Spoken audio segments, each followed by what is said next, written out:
that thing, this thing's gonna be like But it, does, a it doesn't have constructed vigilance. staple for a long time. It doesn't have vigilance, though, so it can't be Protossed. Haha. Like Foundry Inspector is interesting. if there is a red aggressive deck, this thing's gonna be like the 4-up. This is gonna be like the Hero of Oxid Ridge. Crew 2? Give me a break. Yeah, it's absurd. Foundry Inspector, 3 mana, 3/2 artifacts, cost 1 less to cast. I am loving that this is another one of I love that this thing has 3 attack. And this is another one of those examples of creatures that you want to take advantage of the body and can't, except crew, so you totally can. Yep. Cards that would normally be like, this would be good, except like I just can't afford to have a mediocre draw. Right.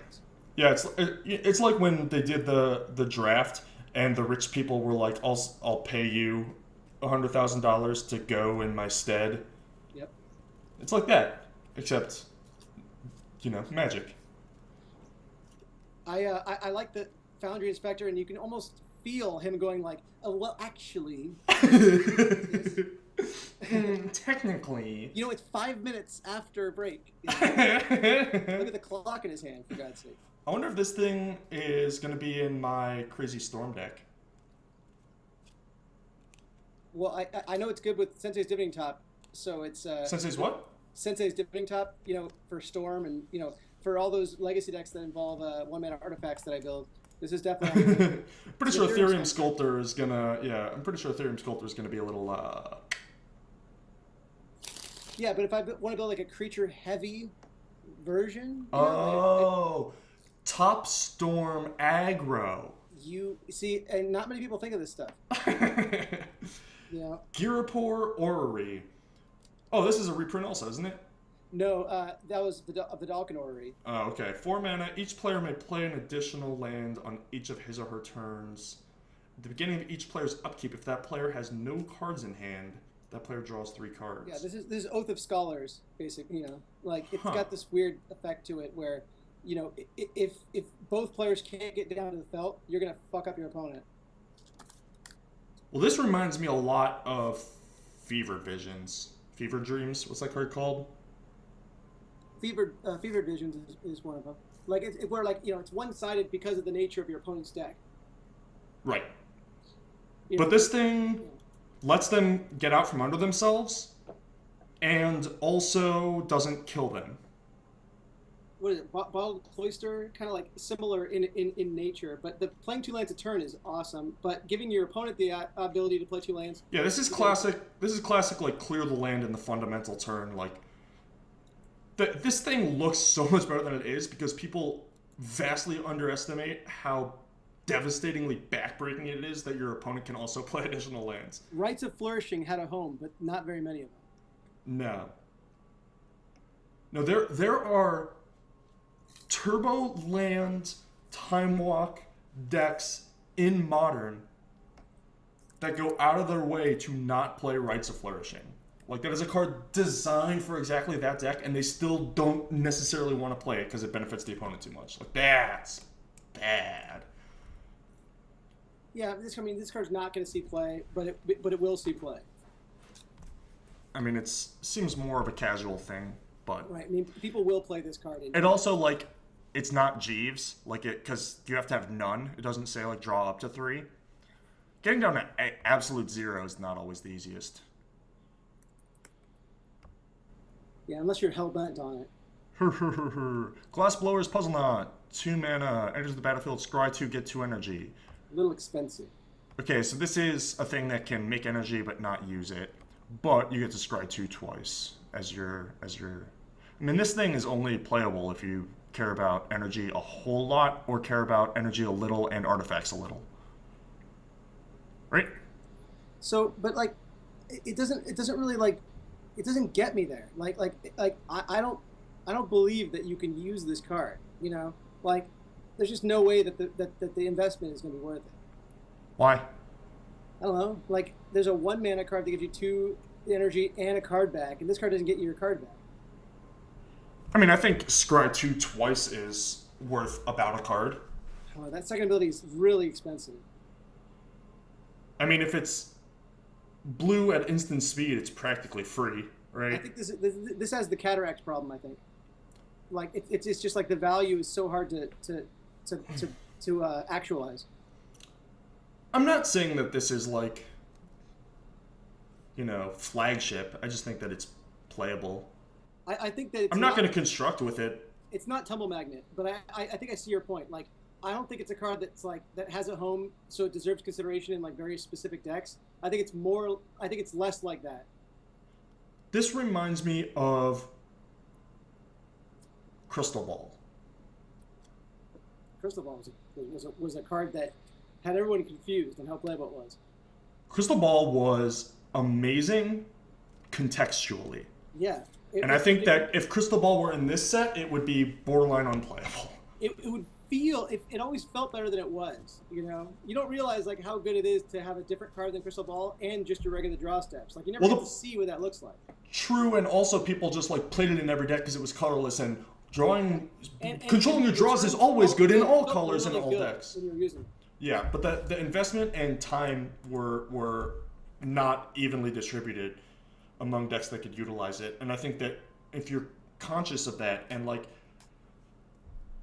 you say that you don't get a card back, ignore the scry. If this thing was just like 2 mana and then 3 mana, get 4 energy, Better be the right fucking deck. there will be decks that 4 energy is worth over a card. Yeah, in which case this is the dampened thought. It's like the Pentad Prism, and it's just like it seems so like difficult to make it good. I believe you that there's a home, but I think it's a very rare home. Well, Pentad Prism is just a free roll, but Dampened Thought, like this is not the Dampened Thought. It's ethereal haze is a better example. Yeah. In the Dampened Thought deck, you need. Yeah, this is like this. Ethereal Well, Haze. this is. I was gonna say, peer through depths. Is that the? This is the peer through depths in Dampened Thought. You nailed it. Yeah. That's better than that's the way I would have put it. Except it's more like a 2-mana Reach Through Mists. Sure, but you would play that in the Dampened Thought deck and be happy to. Like you would take it second because you would be afraid it wouldn't wheel because it's so important to your deck, And I think that if energy enablers, spending enablers are high enough, then boom. I don't think this passes the test. Well, I mean, it just depends on the energy things. If it was 3, it might be too good. That's the weird thing. 3 energy? For both abilities, it might be too. That you know what I mean. Like it might be that would definitely like make me pique my interest. It wouldn't be like too good's a bad way to put it, but like it would be like radarable. Right Well, now, that's what I don't think. it's Like radarable. either your deck needs to be able to make 4 energy way worth it, or make energy like almost worth it, and the artifact either being in play, coming into play, or leaving play make up the difference. And I think that those exactly 4 win conditions, so the scry mattered. Well, exactly. In Dampened Thought, you need to find your Dampened Thought. Yep. In this energy deck, you need to find your payoff, your rare that like spends 4 energy to win the game. You need to find it, right? So scrying 2 twice is really, really good. I'm sold on that example.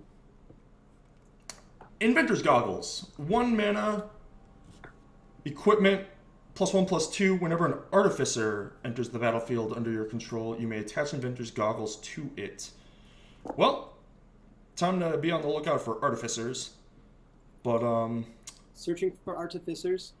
generally speaking, like, Pendlehaven equipment is not generally great.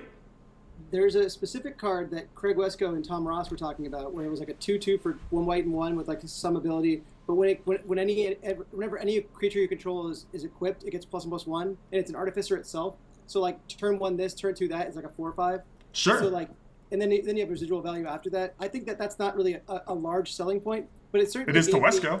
It made me realize like, hey, wait a second, maybe this card has more than meets the eye, but I don't think it gets past the door. No, I don't think so either, but it depends on how good +2 toughness is and what artificers exist. Yep. But it's also like, I think that if there are a lot of things that care about artifacts, a 1 mana artifact that has some upside might also just be Oh, worth I think it sometimes. I think this is limited playable for sure. This is going to be great in limited. I think it's definitely viable and good in limited. Yeah. I was talking about constructed. Yeah, I mean, its constructability depends on a lot of outside factors. It's kind of like adventuring gear. It reminds me of adventuring gear in that like the way that it's good is kind of like unintuitive at first. But I think that the adding 2 toughness is good in a set with a lot of X1s. I agree with that. All right, moving on. Iron League Steed, 4 mana, 2/2 haste fabricate. So it is 3/3 haste or 2/2 and a 1/1. Well, whatever, you know. Our Arcbound Hybrid had a home. This does too. Yeah, I mean this is just limited filler. Good to I'll know about. or not, Good to think whatever. about. Key to the City. Cool design. No idea what it does. I like the I like the name. I'm gonna read the flavor text first because of the name. It would be unfortunate if the key fell into the wrong hands. I don't think they know how Key to the City's work. They aren't actually keys that open up locks to cities. Well, Maybe they are on Kaladesh. some skeletons would disagree with you. 2 mana artifact. Tap, discard a card. Up to 1 target creature can't be blocked this turn. Whenever Key to the City becomes untapped, you may pay 2 if you do draw a card. Bizarre. I have no idea what this card does. Even have to read it. Wow. Okay, so this is like super delayed rummage that also gives unblockable Card. and enables madness, which is cross-block synergy. It's kind of good in modern dredge. No, you don't have 2 mana to pay. Well, I think you will though. Like, you know, it gives you the dredge on the key stat. You know, but basically, you know, it's not zombie infestation or anything else. There's many better options, I guess. But Yeah. like, if you can use madness with it, it's all right. But madness isn't really cheaper in the last set. Not really. Yeah, I mean, Fiery Temper is like It's so hard to use this. The can't block ability is like basically worthless for decks that want to rely on card advantage. Like all of it's just fucking weird. Yeah, this is a weird card. I doubt it as a home, and if it does, it'll be surprising. The whole deck will be surprising if this is good. Yeah, this is one I'm definitely going to try and build around because it does like require. It's a unique card. Yeah, exactly. It sets up a lot of very specific parameters, which in and of itself is awesome. And then the numbers are enticing, right? A 2 mana artifact is good. Tap and discard, no mana is good. And only paying 2 to draw a card is good, right? Like the rates of the individual things are theoretically constructible. It's just like the sum of the parts is just weird and not necessarily inherently busted, but also the parameters are such that it's Throne of Geth. This is Throne of Geth. Yes. Yeah. It's good where it's good and weird otherwise. Yeah. Throne of Geth is a good one. Metal Box or Metal Spinner's Puzzle Knot. 2 mana. This is the black one. When it enters the battlefield, you draw a card and lose a life, and then you can do it again. This is like Ichor Wellspring with a slight downside, huge upside. Yep. Unless you can sack cards in your deck, in which case you're going to want that Ichor Wellspring. Right. Ichor Wellspring had the advantage of like if you can sack stuff, you're. Yeah, if you have like the Ferivore or whatever, then it's ding ding ding value. Yeah, but if sometimes you played Ichor Wellspring just for the artifact in play, and like you couldn't sack it, in which case this card is an improvement generally. Yep. I like it. Metalwork Colossus, 11 mana, 10/10. But it's not actually 11 mana because it costs X less, where X is the total converted mana cost of non-creature artifacts you control. This card's great. It's great with vehicles. And sack 2 artifacts, return it to your hand. It's amazing with vehicles, like phenomenal vehicles. Yeah, because if they're not on, then they just reduces cost by a lot. And it also make use of it. You can also sacrifice artifact creatures that don't reduce its cost. So you can sacrifice the artifact creatures and leave the actual artifacts so that it's still cheap and replay it right away. Right, you can reorganize your portfolio a little. Yeah, I dig it. I'm into it. Multiform, but also this is a good point to point out that huge bodies without any type of pseudo evasion or outright evasion or block deterrence or anything like that are inherently a lot worse in this set than they may be otherwise due to servos. Multiform Wonder. 5 mana 3/3. ETB, get 3 energy. Pain energy, it gets either Flying, Vigilance, or Lifelink until end of turn. Pain energy, Flowstone up for 2 or Flowstone down for 2. So this is like Light Form Avenger. Yes. I was gonna say Goblin Artisan, but that thing can target other artifacts. This is another one that is fairly balanced in the rate that it gets energy and spends it. It's a good thing to play in your deck if you just like, you have a lot of uses for energy. Your deck would be good with or without this, so just like throw it in. Yeah. Yeah, like if you have no other cards that say energy, this thing's playable. And then anything else that produces or spends energy, you can make this fit into that game plan as well. Right, and it's a great blocker. Like you can basically block anything for at least 2 turns. Well, my first thought was like, oh, I get 3 energy. Well, I get a like 5. I get like a Baneslayer hit in on the first turn, then I have a 3/3 left over. You know. Like you're gonna get 5 life out of this, no matter, any way you slice it, which is kind of good to know. Yeah. Yeah, like it comes down as a 3/3 that like makes blocking really, or makes attacking into it really hard because you still have the 3 energy to like flowstone it around. And then vigilance is good with vehicles, just generally. I mean, sort of. Well, it's just another. It provides like the extra 0.2 that you need, in some cases. Yeah. Yeah, vigilance in vehicles only works if your vehicles are blocking, which is not ideal. It reminds me of like a convoke with vigilance. Like it just gives that little umph. Yeah, but convoke you can like attack and then second main play your convoke spell. Yeah, well, but blocking is like pretty. Crewing is like a very offensive ability. Like it weights like 70-30, if not more. It's a good. I don't know. Blocking with the vehicle is a pretty big game. It really isn't. It's actually like devastatingly bad, like a huge percentage of the time. Yeah. Like you much prefer to attack, but yeah, this thing's sweet, and I like these sort of Morphling throwbacks they do every once in a while. Well, that makes one of us. I've had enough. Torchling was when I stopped with it. Torchling was Thornling was the one that I just couldn't stand. Right, Thornling was like, give me a fuck. You guys are just doing this on purpose. With Wind Reaver? Are you kidding me? You guys are just like making shit up now. Like, and then Aetherling was just like the de facto win condition, where it's just like we're supposed to be homaging to Morphling, not just making it bigger and better. And you like. They even admitted that that's exactly what they were doing. They wanted to end games faster because they had too much going on. And it's like, you can't just ruin the spirit of the game like this. Yeah, it's not that it's too good. It's just that it does something that no card should be able to do. Just to fuck you up, boy. I was like, well, we couldn't just not print Sphinx's Revelation and Elixir. So the only alternative we have is print Super Morphling. Or have some foresight. I don't know. Yeah, exactly. It's like, no, actually, I think you could have done that differently. We need to have hindsight. Work on the foresight. Please. Narnam Cobra. 2 mana, 2/1, green, gain death touch. Whatever. Totally legit and fine, but yeah, exactly.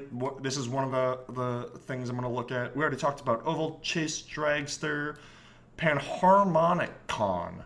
We're going to hear a lot about this card for the next 18 years. Yes.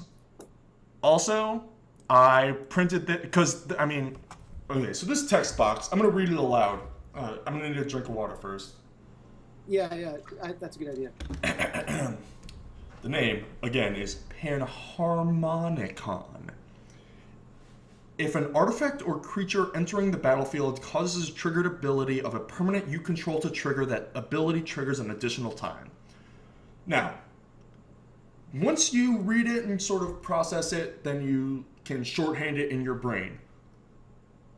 But that text box is illegible gobbledygook. The first half of the sentence, you are in a fucking desert. It's looking for an oasis. Nonsense.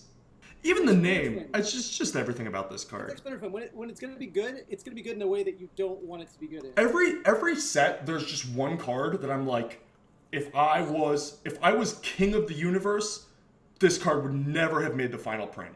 Like every set, there's one of those cards. Or maybe even less. Maybe every 2 sets, there's one of those cards. Well, let's just go down the list. I think you can name all of them. Let's say Prototype Portal, for sure. Yeah. Well, because sometimes there are cards that are like they have Johnny Appeal or whatever. Like it kind of makes sense, but like from a design or developmental standpoint, it makes no sense. Yep. Drawnu.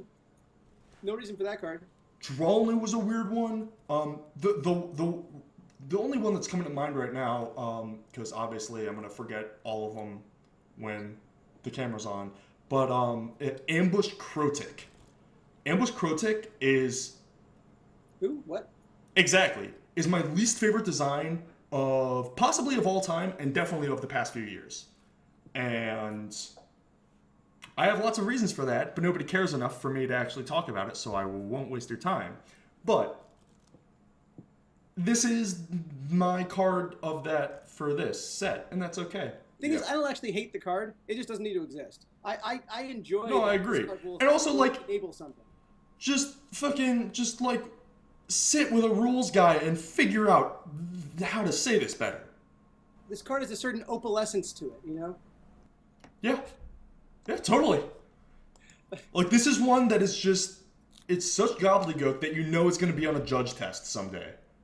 That's not good. This card, it was made for judge tests. They needed a card like this so that they could expand their complexity of their questions.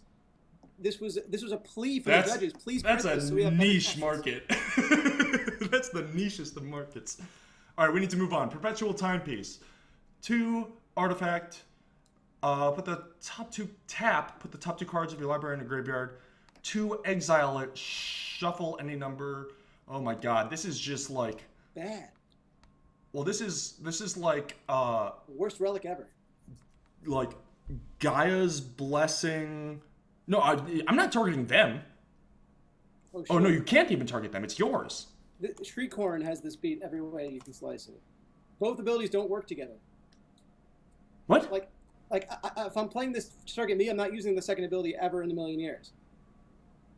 Why? Well, shuffle a number of cards from your graveyard in your library, but like Dredge doesn't want that to happen. No. Decks that want things in their graveyard don't really want that to happen. Not really. Greg, you are looking at this card all wrong, my friend. Well, okay. This isn't a graveyard enabler. This is Gaia's Blessing. This is Felden's Cane. Right. At 2 mana and 2 to use, it's not attractive.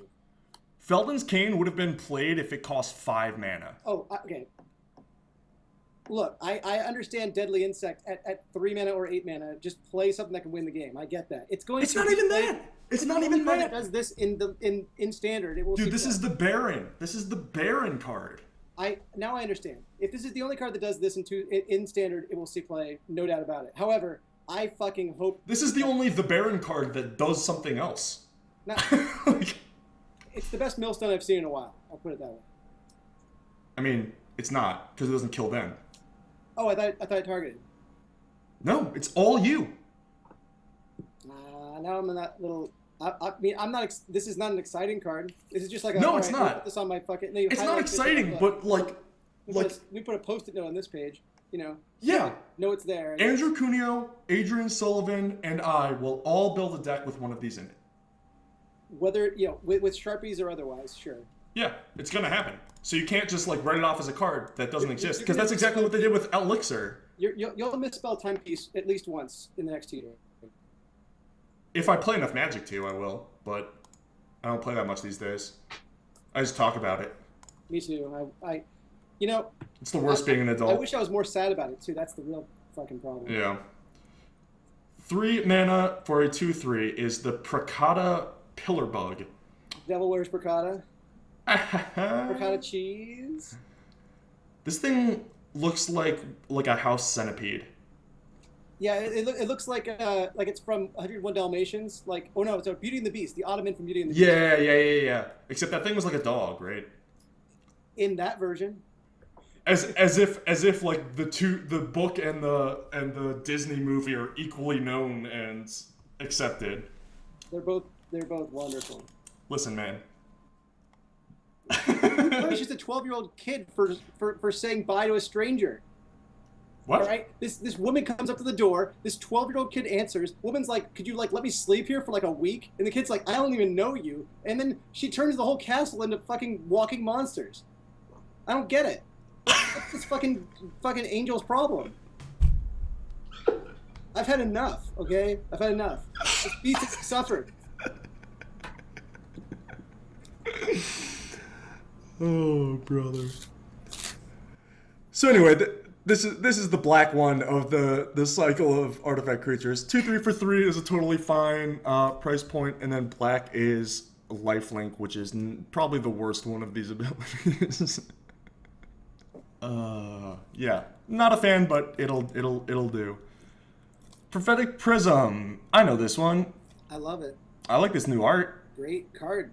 The art kind of looks like it's Mirari and not a Prophetic Prism. But Yeah, it's a little bit. It looks too good for what it is. Like the art doesn't depict its mediocrity. yeah. Thing is, I love it. I love cards like this, but I have no delusions about how good cards like this are. It's just a role player. Yeah, it's a role player. But I mean, sometimes those like small role players end up being linchpins. Story time. Best Yes. card ever. Like it blew my mind. Let's hear it.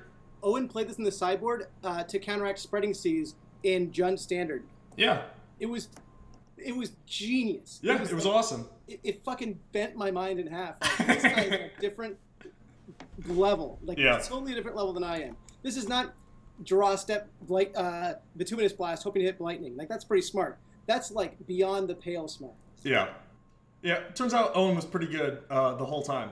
Good God. Like, Yeah. and just play 3 of them, too. You know, it's like, yeah, that sounds the right number. It's like, you're walking on clouds. I don't know how you do it. Yeah, he's a pretty smart guy. Renegade Freighter, 3 mana, 4/3, crew 2. Whenever it attacks, it gets +1/+1 against trample until end of turn. So this thing attacks as a 5/4 trampler.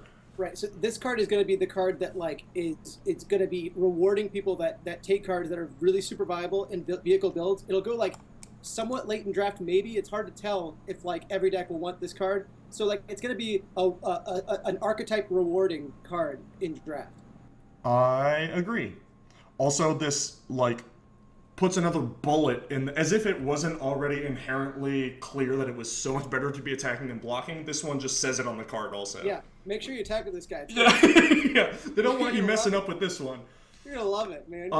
Also, I'm pretty sure there's a 2/1 for 2 with haste that we'll get to in red. That when it crews, it gives the thing haste. So you play, yeah. So you play like your Raging Goblin artifact or whatever on 1. Then that thing on 2 attack for 3, and then this thing on 3 crew it up, bash for 5 plus your other guy. This guy reminds me of a Hungry Spriggan.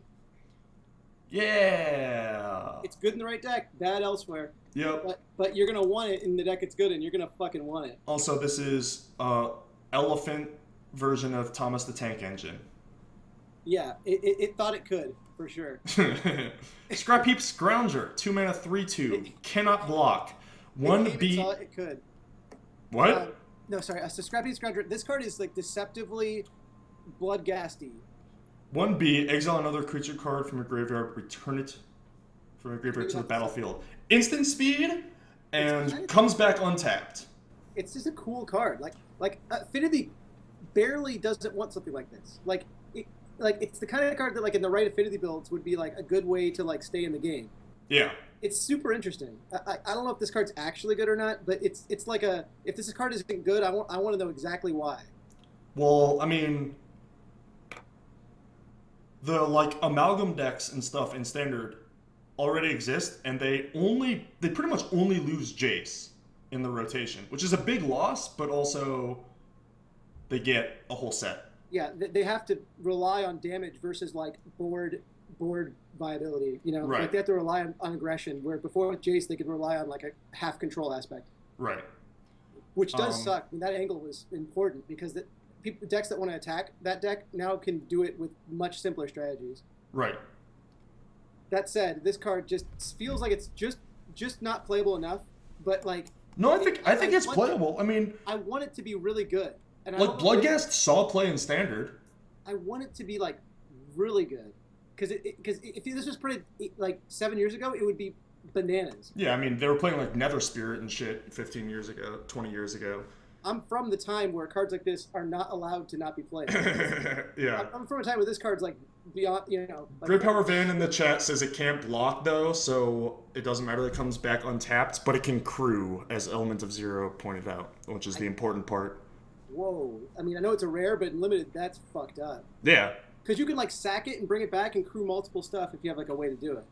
Yeah. Well, you just like like 3-2. Like they have to trade real cards for this. Like Two they can't. servos or better. All right? Yeah, like To there's open. not a whole lot of like 2-4s just holding down the fort. You know. Two bows are better to open. Yeah, this thing is definitely good, definitely constructible in standard, and might be modern, but probably not. The mana to recur makes it so like it won't get into Bloodghast territory. Like there's plenty of better options that like aren't seeing play, I think. But like the in standard for sure, this is gonna have some kind of home, and it's not gonna break the format or anything. But like it's just a player. Yeah, it's just gonna be sick value for your aggressive deck. Scooter points out that you can indeed cast this on turn 1 with your Soul Ring that you opened. That's It's important. That's Thank good you for advice. pointing that out. That's great. No, that's good. Self-Assembler, 5-mana 4/4. ETB, search your library for an assembly worker creature card, reveal it, put it into your hand, and shuffle your library. Assembly worker, is that like a normal thing? The last time an assembly worker was relevant was when I pumped my mutable. Well, assembly worker doesn't look like it's an actual creature type that's being used. No, there's one in Time Spiral. That's it. Yeah, there's the one that's a literal 3-mana Assembly worker. factory. Yeah. It's an activated Mishra's factory. And then But there's all the there's the and the Urza's or Mishra's Urza's factory, whatever. The thing that thing made were assembly workers. You can get like a mirror entity, something like that. Like it's pretty shitty. You can get a mirror entity. I'm sold. It's just one of those cards. I mean, in limited, it's like one of those screeching sky scripts or whatever. Screeching sea biscuits, whatever. The 5-mana 2/2 flyings that you search for. I like how you go there and not Squadron Hawk. Look, Squadron Hawk was Or Avarax. Avarax that was in Modern Masters 2 like pretty recently. That card was great. Wow, I love Avarax. It was not playable in Modern Masters 2. We've come a long way since Avarax. Man, that card was way nice. Yeah, so this thing mostly finds itself, I guess, but maybe that's Sky Script is like probably not playable. I don't even know if it's good in limited even. The Sky Skiff? I don't know if it's any good or not. It doesn't feel that good. Well, the Crew 1 is just a really unique thing because like it makes your servos work. Well, imagine if it was Crew 0, like just tap anything. It's still kind of like a lot to ask for a 2/3 flying. It is. Well, like it's possible that flying is just at such a premium that this is a real thing, Sovereign console flagship, battle cruiser operational. Yeah. Make it happen. This is Yamato Cannon online. this thing is real large and means business. Set the course. 5 mana, 6/5 vehicle, flying. ETB or attacks deal 3 damage to target creature or planeswalker. I didn't know it was an attacks. Wow, that's Titanic. Yeah, exactly. Literally Titanic. So like 3 damage to a creature probably kills it in standard. Let's just say it. And let's just say it. Probably doesn't quite kill a planeswalker, but like 3 and then 3 definitely kills a planeswalker. It turns off their advantageous minus ability that they were planning on using. Yeah. And it threatens it. It makes it mediocre for like the next 2 turns. Yeah. And it's only Crew 3, which is not that much for 6/5 flying. Yeah. That bolts something. That said, the crew ability is it's easy to lose sight of what a disadvantage the crew ability actually is. So like the elements that allow for this card to be good still need to be satisfied. So like losing sight of that's easy. Right. Especially in constructed, it's like it is kind of a given in limited where this is a mythic rare like all-time bomb, but in constructed it's really easy to look at this and be like, hey, cool, but Crew 3 actually ends up being more than you think it is. And next up, we have a Granite Gargoyle Grey Ogre situation. Look at Smuggler's Copter and Sky Skip right next to each other. It's just embarrassing. Yep, but I like that. Smuggler's Copter's fucked up. There was definitely a point where Wizards was like, yeah, we're not going to make like bad cards anymore because people don't like them. It's like, I love me a set with a Mindless Null because I know when to play the Mindless Null and they don't. The Woodland Druids of the format, Yeah. What Give them to me. Give them to me. Yeah. Like, you know, I've actually played Trident Shore Thief, and I've thought about playing it in the sideboards against these fucking Hordling Outburst decks. You know, like, give me a 1/2 for 1 mana. I need it. You know, like, Yeah, I'll I use love it. that when bad cards are good. So when there's no bad cards and I can't make them good, a little part of me feels a little unsatisfied. Yeah. Well, that's all. I mean, there's a lot of like it's been a long time since I haven't had 26 plus playables in every draft. You know, like A it's long time. And yeah. at the time I thought that's what I wanted, and frankly, I probably still do want that, but the longing is weaker. Like before I was longing for all good cards really a lot. And now I'm longing for the bad cards again, but very weakly, very meekly. So it's way I'm kind of satisfied where I'm at. it's But way better on the whole for like everybody. yeah, It's way better that all the cards are great. it's like high taxes when you're like super rich. Like, just let it happen. You know, Yeah. like, it's better than the alternative. Trust me. Yeah, exactly.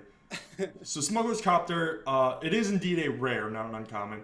2 mana, 3/3 vehicle, flying again, only crew 1, which is sweet. When it attacks or blocks, you may draw a card. If you do, discard a card. So it's not an ETB, but it can also block. But you don't want to be blocking anyway. But also, looting... This card will do more blocking than it will do a lot of blocking. Well, just because you can, like, go one-drop this thing. I think there's just a lot of 2-power flyers. You know, it's gonna do a lot of blocking. Well, you want to be... I disagree, again. Like, because if you just pass expecting the block, then it won't get the block, and then you don't get the loot. Like, the onus to use its ability is attacking.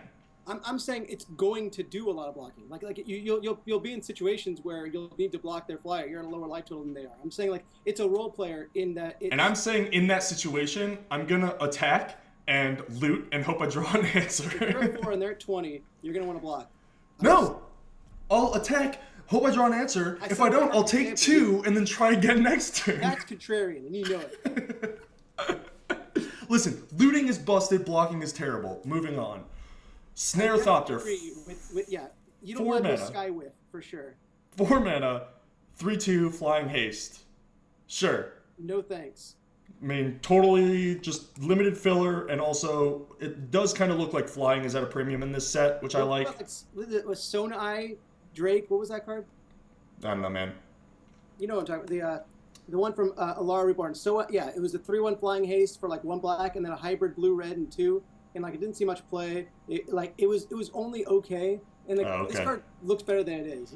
That's what I'm gonna say. To the person in chat asking if I know if you loot when you block, I do, but you don't block, right? If they have a 2/2, if they have a 2/2 and you have the 3/3 back, you're like, I'm gonna leave this back so it can block. They're not just gonna suicide the 2/2 into your thing and then you get to loot, right? They just won't attack, then you don't get to block, then you don't get to loot. Right, like the blocking trigger is bonus only. Like, in fact, I kind of wish it wasn't there because it's kind of irrelevant.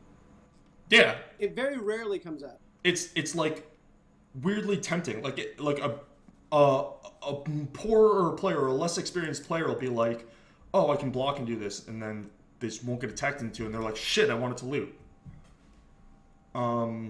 Torch Gauntlet, 2 mana. Thank you. What? No, thank you. Not interested. I've had enough. 2 mana equipment, 2 mana to equip. Equip creature gets +2/+0.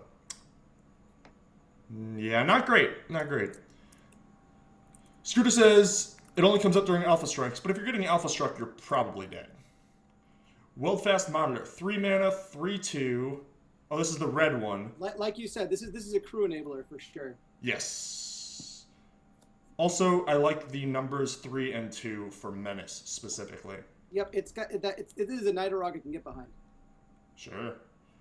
I I like that, like, its spines are just little, like, cloth flags. Yeah, it's a flag foosball. Okay. I don't know. Boilermaker. It's the Hive. This is terrible. So, Thopters do exist, but this is our first look at them. These are Sarpeian Empires that I don't want to see again. Yeah. Well, if you don't know, the Hive is just 5 mana, 5 mana to activate, make a 1/1 artifact flyer. So 3 mana and 4 mana is a damn fine deal. We're coming a long way. We're making. It may not look like it, but we're making progress. This is not a real card for 90% of decks, 95% of decks, but like there are definitely decks of like all I want is a JMD JMD Tomb or what's the Treasure Trove. yeah, Treasure Trove is Centaur Glade. yeah, any of those. I just want some inevitability, right? Like the ones that just make a 1/1 are not good enough because like it's so hard to get wide enough. But a 1/1 flyer or a 3/3, like you'll get there. Yeah, you know, Would we? the making drinks thing, I can't unsee that it's making drinks right now. It's like the parlor maker, you know. It's like, it's just making drinks like like frantically too. Dude, did I tell you the I'll tell you later. Yeah. Yes, you are all correct. I know it's JMD. I know that it's JMD Tomb, but it's still hard to Tomb. it's still hard to say out loud. But I know that it is I'm not saying JMD. yet, all right? JMD Tomb. It's the day I die. How dare you? Woodweaver's Puzzle Knot.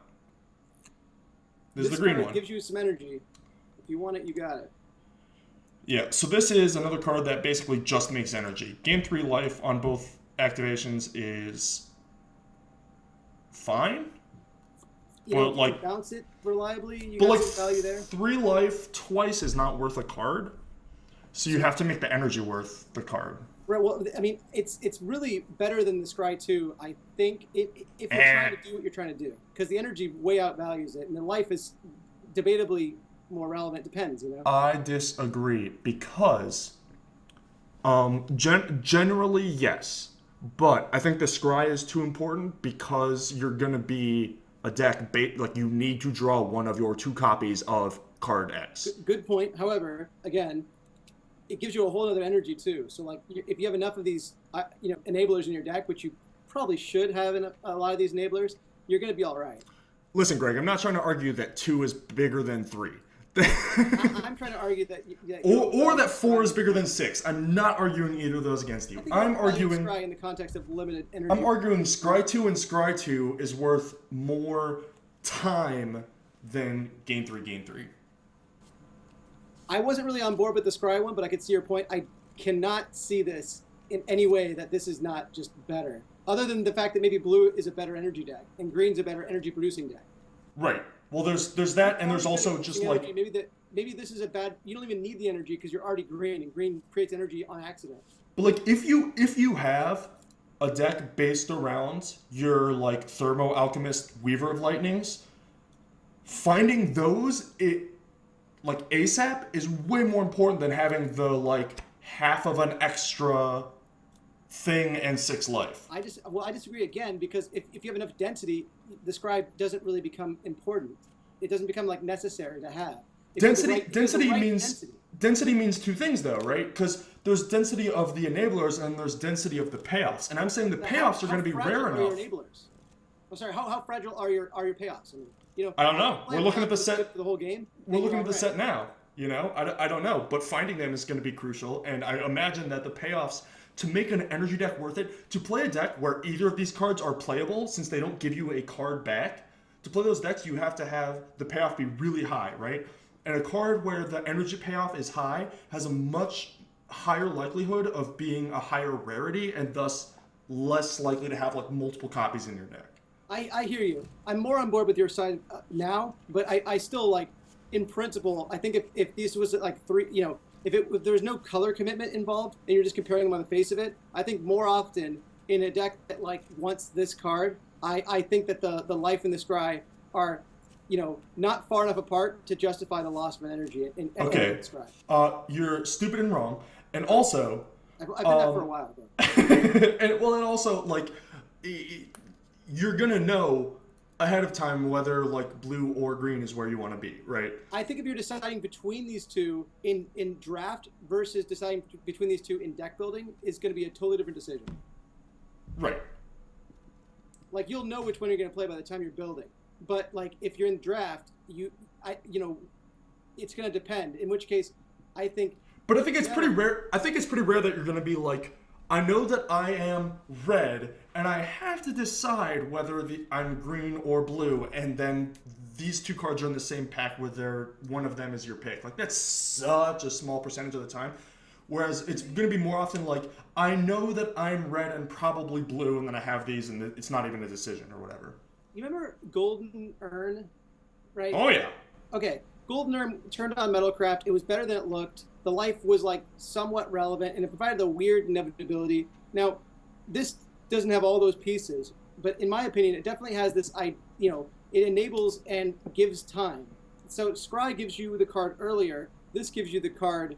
This lets you survive to be able to cast it, not draw it. Right, So, like, and that's what the argument is. I think that Scry 2 versus Gain 6 life is not even close. Scry is way better. if they were both 2 energy, I would agree with you. No, I think that Scry 2 I mean, is it's a so whole- much better that the energy difference is more than made up for. Unless specifically you need exactly 5 or 6 energy, where 4 just doesn't get you there. It's fine. But like if you need 10 energy, then the difference between 4 and 6 is not nearly enough to make up for the power level difference between Scry 2 and Gain 6. This is kind of a stupid way to, like, I don't think we're going to be able to have, we don't have the right context to have a Yeah, this is a argument. totally pointless debate. Yeah. And what I can say for sure is that there's the context we would need to have this is so odd. Like, we don't really know how this goes. Right, but I'm willing to argue till the cows come home. Yeah. Notice my statement was one that, like, maybe I'll lose this debate, so I better stop it now. Workshop Assistant, 3 mana, 1/2. When it dies, return another target artifact card from your graveyard to your hand. A mirror retriever, but Yeah. that second point of toughness is pretty important. Is it? I don't know, blocks servos. Yeah, but maybe you want it to die. Yeah, I mean, there's the skull clamp fallacy, sure. Yeah, exactly. I thing's agree with that. This thing's the skull clamp fallacy to the max. Like, I want this guy to die, and he won't attack me with something bigger than 1 power. 3 is a lot, and mirror retriever costing 2 makes it, like, obviously, like, through the roof better. But mirror retriever is also an auto include almost always. Right. So this card might see play. It'll probably be fine. It's a weird one though. It's good with these puzzle knots.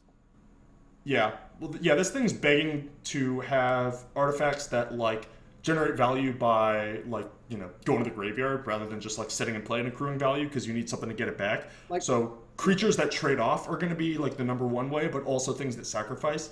And then number 2, this thing is just begging to have equipment thrown onto it so that they have like a damned if you do, damned if you don't decision. Yeah, Fireforge's Puzzle Knot and Filigree Familiar, like these cards, like these are the cards you want to have in the deck that plays this. Yep, agreed. So we are about almost 4 hours and 40 minutes in. Is that all? Which I would guess about 4 hours of it is usable content. And we got through all of the stuff, the pre-stuff, and all the lands and artifacts. I say we call it. Yep. And then we can reconvene later in the week to do the rest of the set. Sounds good, man. All right. Thank you so much, Greg. I'm going to let you go, and then I will talk to the chat a little longer. That seems cordial. See you, everybody. I promise I will... No, never mind. Forget I said anything. Don't make any promises, Greg. I'm bad at promises. Because if you make me a promise, it's fine. But if you make everybody a promise, then you might have to hold it. Don't... I can handle it. Don't do it to them. No. No, Kaladesh has my fucking... I'm sparked up, ready to rock. This set's awesome. Yeah, when I asked Greg if he wanted to do this, he was like, yes, please. I have so much to say. It's just a great set. It's so well made. Like, yeah, it's awesome. Even the mistakes are totally all right. Yeah, I dig it. I get it. I get it. Like, even though you're dead wrong, like, it's not even a problem. It's just so good. All right, thanks, Greg. We'll schedule everything else, blah, blah, blah. Good night, buddy. Peace.